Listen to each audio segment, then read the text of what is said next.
আসসালামু আলাইকুম ওয়া রাহমাতুল্লাহি ওয়া বারাকাতুহু। ঈদের আমেজের ভিতরেই প্রিয় দর্শক একটি দুঃসংবাদ বলছি।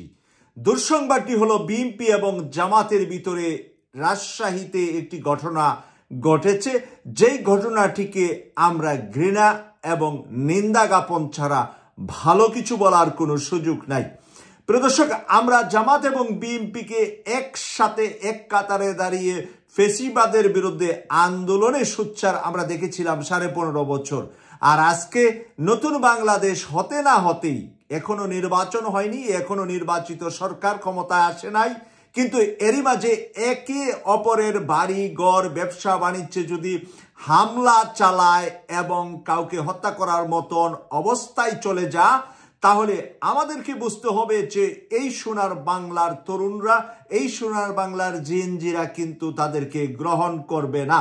তাই আমি বলবো, বিএনপি বা জামাত যেই এই ধরনের অপরাধে লিপ্ত হচ্ছেন তারা সাবধান হয়ে যান, নতুবা আগামীতে আওয়ামী লীগের যা ভাগ্যে ঘটেছে আপনাদের ভাগ্যে তাই ঘটবে বলে কিন্তু বিশ্লেষকরা বারবার আপনাদেরকে সতর্ক করছে। আমি দুটা দলকেই সতর্ক করব, দুটা দলকেই বলবো যে আপনাদের ভিতরে উগ্রতা ঝাড় যেখানে আছে সেই উগ্রতা বন্ধ করে একে অপরের বন্ধু হয়ে কাজ করুন এবং দেশ গড়ার জন্য সবাই এগিয়ে আসুন। ডক্টর মোহাম্মদ ইউনূসের মডেল যদি অনুসরণ করতে না পারেন, আপনারা ছিটকে যাবেন বাংলাদেশের রাজনীতি থেকে। ডক্টর মোহাম্মদ ইউনূসের স্বল্প দিনে বাংলাদেশের ভিতরে সে একে অপরের সাথে সুসম্পর্ক, শুধু ফেসিবাদের বিরুদ্ধে শুধুমাত্র সোচ্চার ডক্টর মোহাম্মদ ইউনূস, আর বাকি সবাইকে নিয়ে উনি যেভাবে দেশ গড়তে চাচ্ছেন সেই মানসিকতায় আমরা যেন তৈরি হয়ে যাই, আমরা যেন বিশৃঙ্খলা নিজেদের ভিতরে না করি। প্রিয় দর্শক, আমি যেই নিউজটা নিয়ে কথা বলবো সেটা ইত্তেফাক পত্রিকা থেকে আপনাদের সামনে এখন তুলে ধরছি এবং সর্বশেষ আমি ফিনিশিং করব আমার মন্তব্য দিয়ে। বিএনপি নেতার বিরুদ্ধে জামাত নেতাকর্মীদের উপর হামলার অভিযোগ। রাজশাহী বাগা উপজেলার বাউসা এলাকায় বিএনপি কর্তৃক জামাত শিবির কর্মীদের উপর হামলা, বাড়িঘর ভাঙচুর ও ব্যবসা প্রতিষ্ঠান লুটপাট, অগ্নিসংযোগ অভিযোগ সংবাদ সম্মেলন করেছে জামাত ইসলামীর নেতারা। সোমবার 31 মার্চ বাদ মাগরিব ইসলামী ফাউন্ডেশনের সাবেক কার্যালয়ে আয়োজিত সংবাদ সম্মেলনে এই অভিযোগ করেন।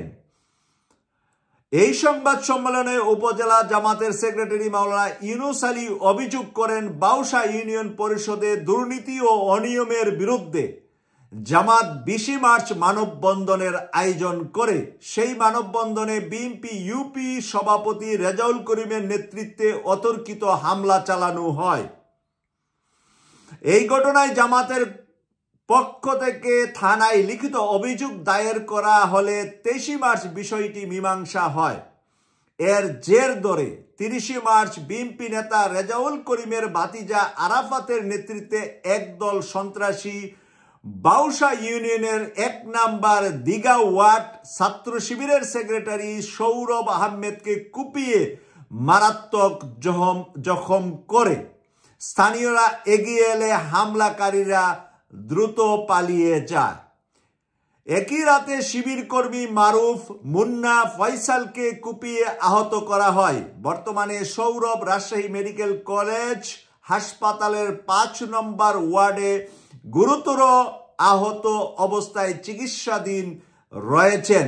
তার অবস্থা আশঙ্কাজনক বলে জানিয়েছে চিকিৎসক। প্রিয় দর্শক, এর আগে যে ভূমিকায় কথা বলেছি আর এখন আপনারা যা শুনলেন ইত্তেফাক থেকে, এটা ইত্তেফাকের নিউজ, এটা কোনো জামাতের নিউজ বুলেটিন না বা কোনো দলীয় পেপার পত্রিকার লেখা নয়। এই মুহূর্তে ইত্তেফাকে এটা প্রথম সারিতেই আছে, প্রথম পেজে আছে এই নিউজটা নিয়ে আপনারা আপনাদের মন্তব্য মতামত কমেন্ট করে লিখবেন।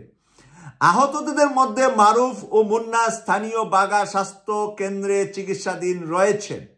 জামাত নেতারা আরও অভিযোগ করেন, ঈদের রাতে বিএনপি সন্ত্রাসীরা জামাত শিবির নেতাকর্মীদের বাড়িঘরে হামলা, লুটপাট, ভাঙচুর চালায়।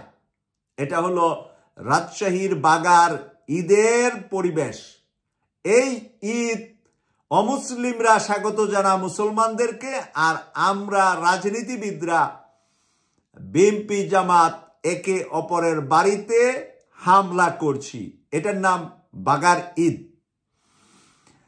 তারপরে যা লেগেছে, বাউসা ওয়ার্ড জামাতের সভাপতি মিজানুর রহমান শিবলির বাড়িতে হামলা চালিয়ে আনুমানিক 2 লাখ টাকার বাদাম লুট করা হয়। সেখানে হয়তো বাদাম চাষ করা হয়, সেই বাদাম লুট করে 2 লক্ষ টাকার। একইভাবে শিবির কর্মী রুহানের বাড়িতে হামলা চালিয়ে নগদ 10,000 টাকা ও 2টি বাইসাইকেল লুট করা হয়। এছাড়া রুহানের মিলেও হামলা চালানো হয়। এদিকে অভিযুক্ত আরাফাতের সঙ্গে যোগাযোগের চেষ্টা করা হলে তার ফোন বন্ধ পাওয়া যায়। ইত্তেফাকের সাংবাদিক চেষ্টা করেছে আরাফাত বিএনপি নেতার ভাতিজার সাথে যোগাযোগ করতে, কিন্তু তার ফোন বন্ধ পায়। তবে তার পরিবারের দাবি, ঘটনার সময় আরাফাত বাড়িতেই ছিলেন এবং তিনি এই ঘটনার সঙ্গে জড়িত নয়। পরিবার থেকে বলেছেন, যখন ঘটনাটি ঘটে তখন আরাফাত বাড়িতেই ছিলেন এবং সে এই ঘটনার সাথে জড়িত নয়। বিএনপি নেতা রেজাউল করিম জানান, তিনি এই ঘটনার বিষয়ে কিছুই জানেন না। বাগা থানা অফিসার ইনচার্জ ওসি আফম আসাদুজ্জামান জানান, জামাত ইসলামী একটি মামলা দায়ের করেছে। বিএনপির পক্ষ থেকে এখনো কোনো অভিযোগ পাওয়া যায়নি। পুলিশ তদন্ত করে প্রয়োজনীয় ব্যবস্থা নিবে। প্রিয় দর্শক, এই ঘটনা থেকে যেই রক্তপাত হয়েছে এবং ছাত্র শিবিরের এক নেতা রাজশাহী মেডিকেল কলেজের 5 নম্বর ওয়ার্ডে যেই মুমূর্ষ অবস্থায় আছে, এই সোনার বাংলা দেখার জন্য কি 24-এ এই রাজশাহীর মানুষেরা মাঠে নামিয়েছিলেন স্বৈরাচার শেখ হাসিনার বিরুদ্ধে। রাজশাহীর জামাত, বিএনপি, ছাত্র শিবির, ছাত্রদল সবাই তো মাঠে নেমেছিলেন। একসাথে হয়ে একে অপরকে পানি খেয়েছিলেন, একে অপরের লাশ কাঁধে নিয়েছিলেন, একে অপরকে সহযোগিতার জন্য হৃদয়ের সবটুকু ভালোবাসা নিয়ে এই জুলাই বিপ্লবে আপনারা একসাথে নেমেছিলেন। আজকে কি হয়ে গেল? কি হয়ে গেছেন আপনারা? আপনারা কি একটা কিছু হয়ে গিয়েছেন? আমরা কি খারাপ ভাষায় কিছু বলতে হবে আপনাদেরকে? এখনই কিছু হয়ে গিয়েছেন না কিছু ঘটে গিয়েছে দেশে? দেশে এখনো কিছু হন নাই, এখনো কিছু হওয়ার পরিবেশ হয় নাই।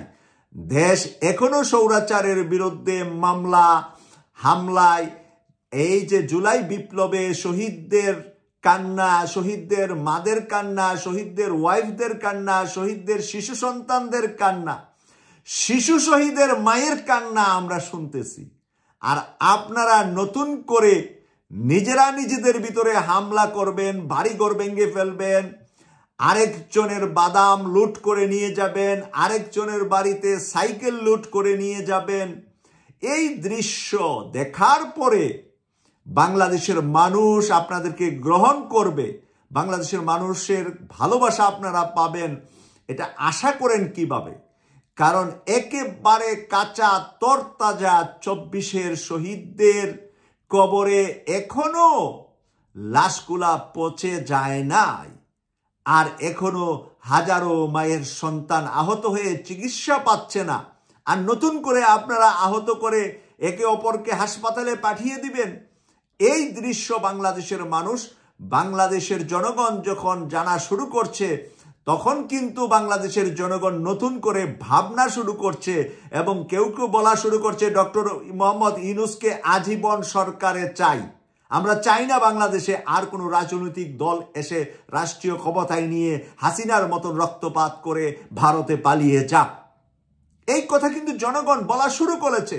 মিনিমাম 5 বছর চাই ডক্টর মোহাম্মদ ইউনূসকে, মিনিমাম 10 বছর চাই ডক্টর মোহাম্মদ ইউনূসকে, আজীবন ডক্টর মোহাম্মদ ইউনূসকে বাংলাদেশের রাষ্ট্রপ্রধান চাই। এই যে মানুষের আত্মচিৎকার শুরু হয়েছে, এটা কার বিরুদ্ধে হচ্ছে? রাজনীতিবিদদের বিরুদ্ধে হচ্ছে। অরাজনৈতিক ব্যক্তিকে গ্রহণ করে মানুষ যে শান্তিতে আছে এবং চায়না থেকে এবং বিশ্বের বিভিন্ন দেশ থেকে বাংলাদেশকে উন্নয়নের যে জোয়ার, এই উন্নয়নের যে ঢেউ তুলেছেন এবং অর্থনৈতিক, সামাজিক, রাজনৈতিক, ধর্মীয়, ওনার জাতীয় ঈদগার বক্তব্য সবকিছু মেলে এবারের ঈদ নাকি কারো কারো জীবনে কোনোদিন ঢাকার রাজপথে এরকম ঈদ দেখেন নাই। ঈদের আনন্দ মিছিলে আমরা দেখেছি উপদেষ্টা আসিফ মাহমুদের নেতৃত্বে যেই সুন্দর ঈদের মিলন ঢাকায় ঘটেছে সেটা নাকি কেউ 20 বছরও দেখে নাই, জীবনে কোনোদিনই দেখে নাই। দর্শক, এত কিছুর পরে আমাদেরকে ভাবতে হবে, রাজনীতি যদি করতে হয় মানুষের কল্যাণ, মানুষের কাজে, মানুষকে ভালোবেসে রাজনীতি করতে হবে। মানুষের কোনো কিছু ছিনিয়ে নিয়ে জোর করে মানুষকে ভয় দেখিয়ে রাজনীতি করে কেউ পার পাবেন না, কেউ সাঁকু পার হতে পারবেন না। মাঝপথে কিন্তু আপনারা সাঁকু ভেঙে পড়ে যাবেন। তাই এই স্বপ্ন যেন আপনাদের দুঃস্বপ্ন আপনাদের কারণে না হয়, এবং দেশের ভিতরে যাতে করে কোনো ধরনের সামরিক শাসন, জরুরি আইন বা অন্য কিছু আসতে না হয়। আপনাদের এই কাণ্ড কারখানার কারণে এটাকে ইঙ্গিত করে সামনে বাংলাদেশে দীর্ঘ সময়ে নির্বাচন বন্ধ থাকতে পারে। কারণ আপনারা যদি সোজা না হন, আপনারা যদি সঠিক মানুষ না হন, আপনারা যদি অন্যায় জুলুম আগের মতো করতে থাকেন, আপনাদেরকে নির্বাচন দিয়ে ক্ষমতা দিয়ে কি লাভ হবে? হাসিনা চলে গিয়েছে, নতুন হাসিনা যদি জন্ম নেয়, এই নতুন হাসিনার দেশ বাংলাদেশের মানুষ চায় না, গ্রহণ করবে না। কেটিভি 24-কে সাবস্ক্রাইব করে এবং আমাদের চ্যানেলের মেম্বারশিপ নিয়ে আমাদের চ্যানেলটির পাশে থাকবেন এই প্রত্যাশা রেখে আজকে রাজশাহীর জামাত বিএনপির এই হামলা মামলা নিয়ে আলোচনাটা এখানেই শেষ করছি। আমি সৈয়দ মাসুক, লন্ডন থেকে। আল্লাহ হাফেজ।